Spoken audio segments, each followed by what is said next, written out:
ఇప్పుడే country delight యాప్ని download చేసుకోండి. Download the country delight app now. కానీ అంత అంత పూర్తి స్థాయి రిజెక్షన్ అయితే లేదు. లేదు.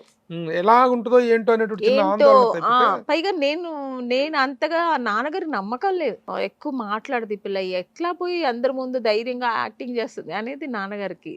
సినిమా డ్రామాతో వచ్చి చూసేవారు, అయినా కూడా నాన్నగారికి ఒక సో భయం. ఇలాంటి పరిస్థితుల్లో ఫస్ట్ కెమెరా ఫేస్ చేసింది ఇప్పుడు ఎక్కడ, ఏ లాంగ్వేజ్ లో?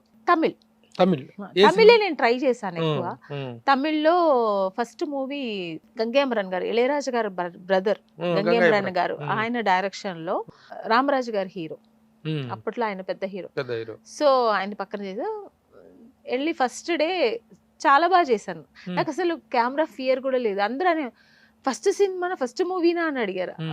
అవును అన్న. ఇంత ధైర్యంగా చేస్తున్నావు ఎలాగా అన్నారు.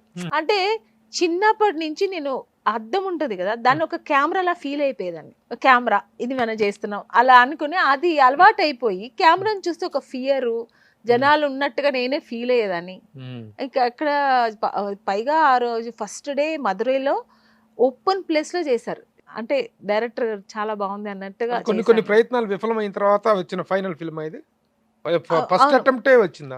లేదు, 2 years చాలా స్ట్రగుల్ అయింది, చాలా పోరాటాలు అయింది. గంగేమరన్ గారే ఫస్ట్ మూవీ కరకట్టకారన్ అని, మన కనక గారు హీరోయిన్, దేవికా గారు డాక్టర్. ఆ సినిమాలో ఫస్ట్ సెలెక్ట్ అయింది నేనే. నాది చూసి సెలెక్ట్ చేసేసారు.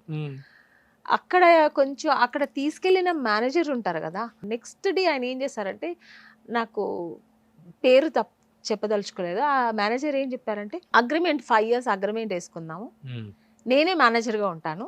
సో అన్ని సినిమాలకు చేసిందే సినిమా రెమ్యునేషన్ నాకు 50% రావాలి, 50% మీరు తీసుకోండి అన్నారు. నేనైతే ఇంకా నాకు డబ్బులు ఇది లేదు కదా, ఓకే మనం హీరోయిన్ గా చేయాలి అంతే. అప్పట్లో పిచ్చి, డబ్బులు సంపాదిస్తామో లేదు, హీరోయిన్ గా చేయాలి, ఓకే చేద్దామని అమ్మతో చెప్తే అమ్మ వద్దు అనేసారు. అలా వద్దు, నాన్నగారు కూడా అక్కడ నుంచి చెప్పి అలా అవసరం లేదు వద్దు. ఇంకా ఆయన అక్కడ పోయింది, అక్కడ ఏదో చెప్పి కట్ చేస్తాడు ఆయన. డైరెక్టర్ గారి దగ్గర మనం వెళ్ళి మాట్లాడేంత లేదు కదా, కొత్త అమ్మాయి. సో అక్కడ అప్పుడు కనక గారు ఫిక్స్ అయ్యారనమాట. ఆ సినిమా పెద్ద హిట్ అయింది. అప్పుడు కూడా నేను చాలా బాధపడ్డాను, ఇంత మంచి సినిమా మిస్ అయింది. దాన్ని నెక్స్ట్ సినిమానే నాకు మళ్ళీ గంగేమరన్ గారు ఈ సినిమా ఇచ్చారు. ఆ సినిమా పేరేంటి? తెమ్మాంగు పాటకారన్. అది పెద్ద హిట్. అది కూడా మంచి, అంటే పెద్ద హిట్ అవ్వలేదు, గుర్తింపు వచ్చింది. మంచి. తమిళ్లో ఎన్ని సినిమాలు చేసిన ఆ తర్వాత? సినిమా చేస్తున్నప్పుడు నేను తెలుగు వచ్చేసానండి. జంబలకడి బొమ్మ దొరికింది. మీరు హీరోయిన్ గా సక్సెస్ అయిన తర్వాత మీ సక్సెస్ డాడీ చూడలేదు. ఎప్పటిదాకా ఉన్నారైనా? నా ఫస్ట్ సినిమా జంబలకడి బొమ్మ సెలెక్ట్ అవ్వక ముందు రోజే చచ్చిపోయారు. ఒక ఆయన చనిపోయిన సెకండ్ డే, థర్డ్ డే వచ్చాను. అక్కడ కార్యం చేసేసి వచ్చిన నేను అంటే నేను అప్పుడు కూడా తమిళ్ షూటింగ్కి వెళ్ళాను. ఆ షూటింగ్ చేస్తున్నాను. అక్కడ నాకు వాళ్ళు ఏం చేశారంటే, నాన్నగారు పోయారనే విషయం చెప్పలేదు. చెప్తే ఈ అమ్మాయి వెళ్ళిపోతుంది, అక్కడ క్లైమాక్స్ జరుగుతుంది షూటింగ్. సో ఇంకా అవుట్డోర్ వాళ్ళు ఫోన్ వచ్చింది నాన్నగారు హోటల్కి. వాళ్ళు అప్పట్లంతా మనకు సెల్ ఫోన్ లేదు కదా, వాళ్ళు ప్రొడ్యూసర్ చెప్తే ప్రొడ్యూసర్ ఏం చేశారంటే, నాన్నగారికి ఏదో కొంచెం సీరియస్ అంట అనే చెప్పారు తప్ప చచ్చిపోయారు అనే విషయం నాకు చెప్పలేదు.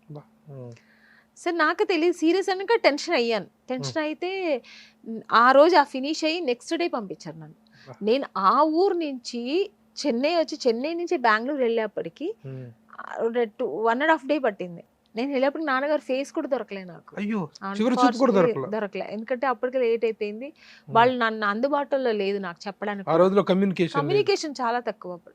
అప్పుడైతే ఆ ప్రొడ్యూసర్ చాలా తిట్టుకున్నాను, కానీ ఏం చేయలేము, అలా జరిగింది. సో ఆ ఏడుపులో అది కూడా నేను బ్రదర్ ఒక్కడే వెళ్ళాడు, నేను అమ్మ ఇద్దరు మిస్ అయ్యాం. నేను అమ్మ షూటింగ్ నుంచి వెళ్ళేప్పటికి కష్టమైంది. అమ్మ కూడా లేదు, అమ్మ నాతో ఉంది కదా షూటింగ్ లో, పరిస్థితులు లేదు కదా అప్పట్లో. తర్వాత మా సిస్టర్ కూడా చూస్తే అక్కడ చెన్నైలో ఒకరు తెలిసిన వాళ్ళ ఇంట్లో వదిలేసి వెళ్ళాడు బ్రదర్. చాలా ఇబ్బంది అయిందారు అప్పుడు. ఆ ఒక అప్సెట్ లో నేను నాన్నగారు ఫేస్ కూడా చూడలేదు, నాన్నగారు పోయారు. సో అక్కడ చాలా దుఃఖంగా ఆ రోజు ఏడుస్తూ కూర్చున్నప్పుడు ఆఫర్ వచ్చింది, జంబలకడి ఫోన్ వచ్చింది. అప్పటికే ఆయన ఈవి సత్యనారాయణ గారు డైరెక్టర్ గారు ఫొటోస్ చూసి అమ్మాయి ఎక్కడుంది రమ్మానండి, ఫ్లైట్ వేస్తాను రమ్మానండి, చూడాలి, ఎందుకంటే 1 వీక్ ఉంది షూటింగ్, ఒక్కసారి చూసేస్తే మనం ఓకే అయితే షూటింగ్కి వెళ్ళిపోవచ్చు చేసుకోవచ్చు. అని వాళ్ళు ఫుల్ ప్లెడ్జ్ అంత ఫుల్ రెడీగా ఉన్నారు. జమలగడ పంప హిట్ అయింది, పెద్ద హీరోయిన్ అయిపోయారు మీరు. అవును, అప్పుడు తమిళ్లో కూడా ఆఫర్స్ బాగా వచ్చినాయి. తర్వాత వచ్చేయండి, ఎందుకంటే చేశాను హానెస్ట్ రాజ్ అని విజయకాంత్ గారి పక్కన, మమ్ముట్టి గారి పక్కన, శరత్ కుమార్ గారి పక్కన అయితే 3 సినిమాలు చేశాను హీరోయిన్ గా. ఎక్కువ బిజీ తెలుగులోనే. తెలుగు బిజీ, ఎందుకంటే అక్కడ నేను ఒక 20-25 మూవీస్ చేశాను కానీ నాకు రికగ్నైజ్ రాలేదు, ఎందుకంటే అన్ని యావరేజ్ సినిమాలు అయింది. హానెస్ట్ రాజు మంచి హిట్ అయింది సినిమా, మంచి ఆఫర్ వచ్చేప్పటికి ఇక్కడ నేను చాలా బిజీ.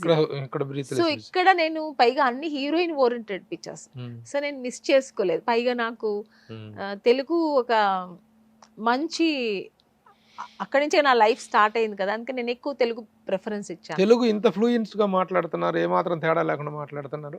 మీ క్యారెక్టర్స్ మీరే డబ్బింగ్ చెప్పుకునేవారా అప్పట్లో? అప్పుడు కొన్ని సినిమాలు చెప్పాను.